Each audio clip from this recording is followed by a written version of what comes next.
The story begins in Stavanger, Norway, as three women clad in official wear rush out of a house on a serene street of a Norwegian neighborhood, forcing an infant with them into their car. A seemingly domesticated Mrs. Chatterjee follows, bolting towards them. She dashes to block the way and sprints to the window, banging recklessly on the glass as the car starts moving with the howling baby inside. The woman clings onto the ceiling of the moving car but slips off to the ground on her face, rolling over to the edge of the road, crying out a name, Suchai. She picks herself up to run at a gallop behind the car once again, for as far as she can, until she falls to the ground, succumbing to multiple injuries. The story takes a 24-hour leap back to the early hours of the morning.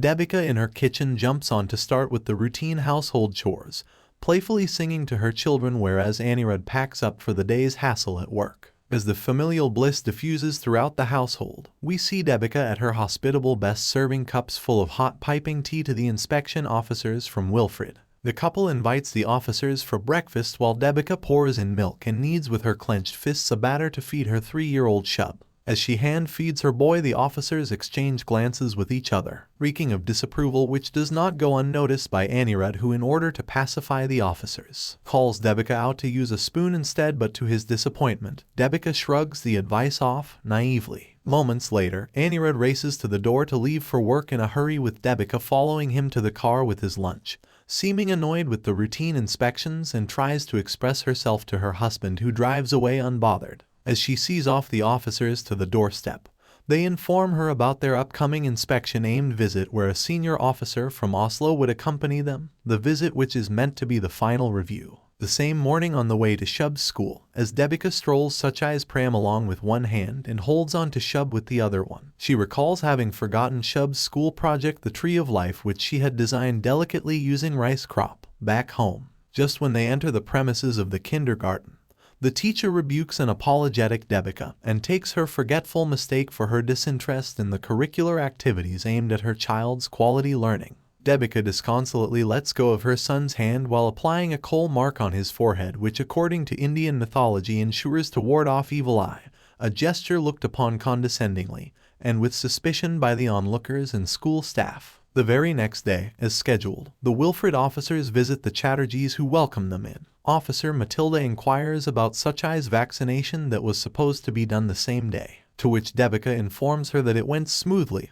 However, she had to use arnica, an Indian homeopathic medicine, as a prophylactic against fever. As the team is seated, Anirudh instructs Devika to prepare and serve the guests with tea, to which she gladly responds. While she does so, the officer begins with mentioning how they prioritize the children's best interests, and go on to have a few questions with Anirudh, where they commence by stating how Anirudh has had an insignificant contribution towards the domestic responsibilities, and that they disprove the unequal division of conjugal roles that they have witnessed inside the family. A baffled Anirudh makes an attempt to clarify his stance, where he speaks of how he has undertaken the responsibility of the breadwinner for the family, whereas his wife takes care of the household duties, and that according to their culture has always been the appropriate division of labor in a functional family. As Devika joins, Anirudh walks away, excusing himself. The officer offers to carry Suchai so that Devika could request her husband to join them. As Devika enters the room, she is made aware of the conversation Anirudh had to make with the officers. He expresses his disregards towards how insensitively Devika had opened up about his lack of role in household chores. Unirked, Anirudh picks a quarrel with Devika just when she looks at the officers vacating the house with Suchai in their arms. The couple flees down the stairway in an attempt to catch pace with the car leaving with their months-old daughter inside.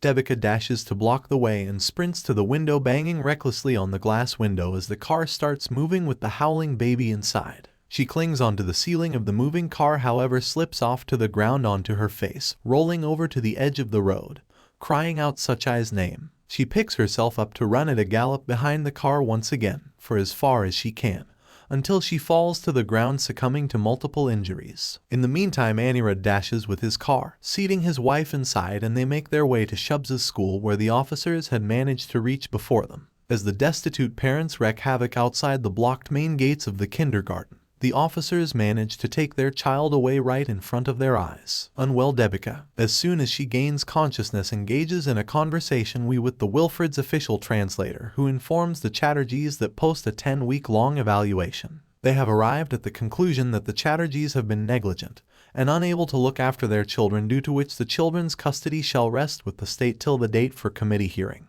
While Anirudh discusses the provision of a state-funded lawyer for his case, Devika flees of the Wilfred's office, intending to meet her children, where she is made aware of how the children have been kept in a confidential care. The low-spirited mother protests and howls at the authorities, but finally gauges how it would all go in vain. Defeated, she kneels down to sit at the roadside. Soon Anirudh in his car arrives and orders her to get into it. The couple, in utter distress on their way back, squabbles and falls out. Anirudh blames and accuses Devika as the sole cause for them landing in such a circumstance. The following morning, Anirudh consolingly informs Devika that he would try to clarify the misunderstandings that became ground for the Child Welfare Services of Norway to take their children under the state's custody. A distressed Devika, over a phone call, rants to her family about how the Wilfred had claimed that their family is dysfunctional, and the domestic situation is not conducive for the two children. She goes on to discredit Anirudh's choice of opting for a state-funded lawyer instead of hiring one privately, and how his citizenship has become a primary concern for him in this state of condition.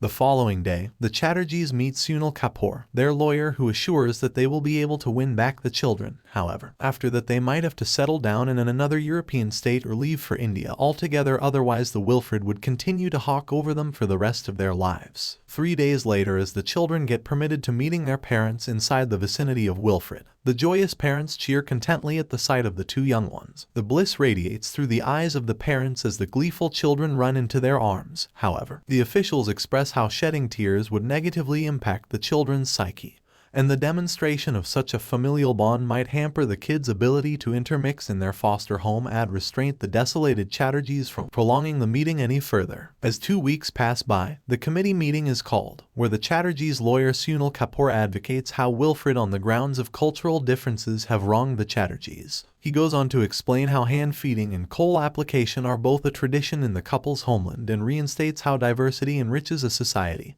and not breaks it apart. His argument begins to gain momentum. He emphasizes that breaking up a normal family to put children under foster care will only lead to maladjusted, restless children and livid parents, and therefore Section 4 will not be applicable the case. The Conciliation Board therefore announces the interim order by Wilfred null and void, and orders to restore the children with their natural parents within the next 24 hours. It, however, instructs Devika and Anirudh to ensure that their children's upbringing must align with the values of the Norwegian system. The next morning, as the parents arrive at the Wilfred's office, anticipating the release of their children, they are disappointed on hearing that the court has put a stay order on the decision of the Conciliation Committee based on the testimonies of school teachers and parents of Shub's class fellows against the parenting methods of Mrs. Chatterjee. The news breaks hell on the parents, and Devika, out of her inability to see her children and fear of not being able to see them ever again in her lifetime, feels crippled under such pressure and mental strain. Her sanity blurs out and she plays havoc in the office, which gets recorded to be used against her as an evidence of her being psychologically unfit to care for the children.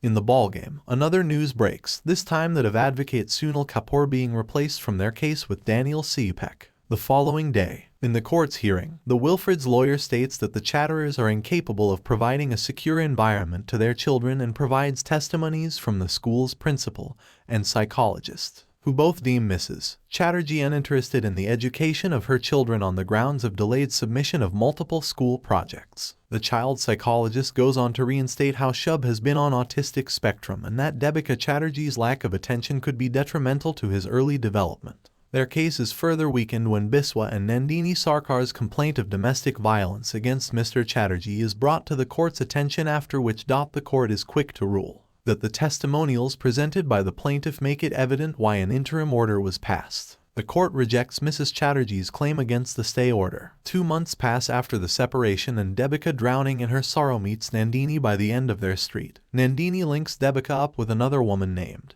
who lets Devika know how her son too was taken away by the Wilfred. She helps her attain a better insight on the state of the affairs, and sheds light on how the Norwegian state lures families from underprivileged states to immigrate, and then under charges of inadequate parenting abducts their wards away. She emphasizes how it has been an organized crime against them, which involves the state, the kindergarten staff, the foster families, and the state-funded lawyers working for them. Devika, after the gut-wrenching disclosures, speaks to her husband, who only seems to be trying to placate her so as to prevent any hurdles from obstructing his path to citizenship. A heartbroken Devika now turns home only more estranged yet all the more determined to get her children back. She picks herself up and gathers all the courage to pack up all the essentials that she would need while she abducts the children, now the ward of the state, from their foster family and leave Norway forever, her children alone. According to her plan, she sneaks into the household of the foster family and manages to get Shub and Suchai out of the house without getting notice. She gets the children into her car, slams the doors shut and drives off to the subway station from where she drops off at Sweden, anxiously carrying both her children and the luggage all on her own.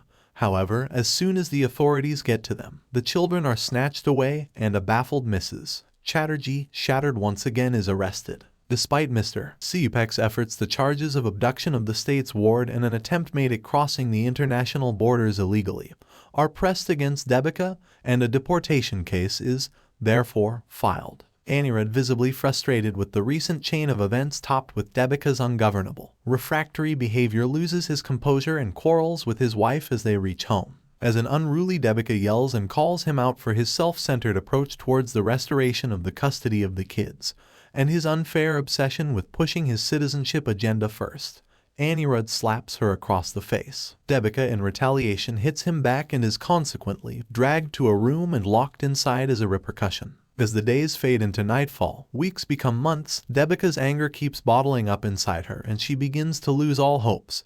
Her situation with every passing hearing turns more harrowing and bleak, until the day for the final hearing comes, in the courtroom this time, with Mr. Siyupek at his finest accuses the Wilfred officials for not providing a trusted person for the children to communicate with, which is their legislative right. He presses on the fact that Mrs. Chatterjee is not the fool unfit to parent her children that Wilfred ought to make her. He does so by emphasizing on her academic success and education. He presents Mrs. Beret Hansen, an ex-Wilfred employee who worked as a psychologist, in the court. In her testimonial, she speaks about how the children have been unable to bear separation from their parents and how the current foster family has been maltreating the children such that their personalities might soon become irreversibly seared with scars. Mr. Daniel Siyupek proposes to the court that the hefty sums being paid for fosterage has been attracting the wrong kind of foster parents, which has led to the cases of child prostitution witness a significant rise in the past 3 years. The case on the verge of being won, however, slips off the hands when the previous video recordings demonstrating the turbulent conduct of Devika after her children were snatched away